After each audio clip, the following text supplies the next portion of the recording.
রাজনীতি, সেই গুপ্ত রাজনীতির একটি অংশেরই শিকার হলো আমাদের এই উসমান হাদির উপর এই হামলা। তারা যে আদর্শ ধারণ করেছিল আজকের দিনেও সেই আদর্শই প্রতিষ্ঠা করতে চায় ভিন্ন লেবাসে, ভিন্ন মুনাফিকি চরিত্রের মাধ্যমে। আমরা তাদেরকে ঘৃণাভাবে প্রত্যাখ্যান করছি। আমরা বাংলাদেশ জাতীয় ছাত্রদের একটি কথা স্মরণ করে দিতে চাই, যতদিন বাংলাদেশ থাকবে ততদিন প্রতিবার আমরা এই হত্যাকারীদের বিরুদ্ধে অবস্থান নেব।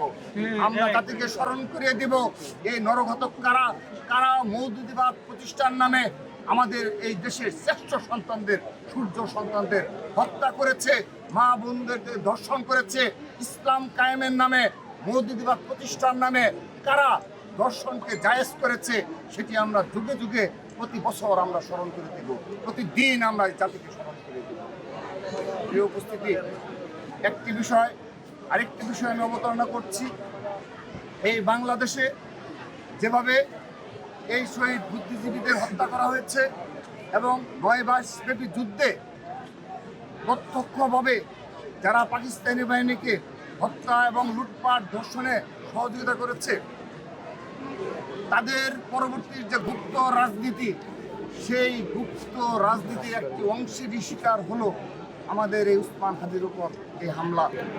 আমরা বারবার বলেছি, বাংলাদেশ জাতীয় ছাত্রদল প্রতিটি ক্যাম্পাসে মার্চ ফর জাস্টিসের জন্য, অর্থাৎ ছাত্রলীগের বিচারের জন্য প্রতিটি ক্যাম্পাসে আমরা সে 5 আগস্টের পর অনেকগুলো কর্মসূচি পালন করেছি।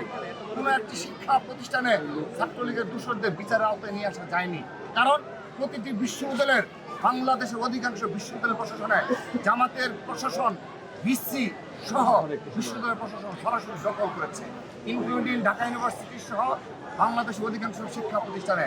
সেহেতু এই ছাত্রলীগের সন্ত্রাসীদের বিচার না হওয়ার পেছনে সরাসরি তাদের দায় রয়েছে। তাই নয়, আগামীতেও যদি এই ধরনের অঘটন ঘটে এবং সেই সাথে এই 1-1.5 বছরে এই ছাত্রলীগের বিচার না হওয়ার কারণে আরও তারা শক্তিশালী এবং তারা আরও বেশি সন্ত্রাসী কার্যক্রমে লিপ্ত হওয়ার সাহস দেখাচ্ছে।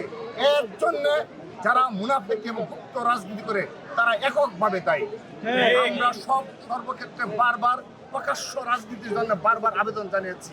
আজকে যদি প্রকাশ্য রাজনীতি কালচার থাকতো, আজকে যদি গুপ্ত রাজনীতি কালচারটা অনুপস্থিত থাকতো, হাদি আজকে এই হত্যার শিকার হতো না। কারণ আজকে এ ধরনের নারকীয় হত্যার উদ্দেশ্যে হামলা হতো না। আমরা দেখেছি যারা নরঘাতক তারা বেশ কয়েকদিন ধরেই হাদিকে সরাসরি ফলো করেছে। হাদি এ দ্বারা অনুপ্রাণিত হয়েছে, যেহেতু বাংলাদেশে বেশ কিছু সংগঠন রয়েছে, ছাত্রদল ব্যতীত অন্য অনেকগুলো সংগঠন রয়েছে, একটি মুনাফিকি সংগঠনের প্রধান চরিত্রে আবির্ভূত হয়েছে, যারা ছাত্রলীগের নেতাকর্মীদের শুধু শেল্টার দেয় না, তারা সরাসরি তাদেরকে আশ্রয়দাতা এবং রাজনীতিকভাবে পুনর্বাসন করছে।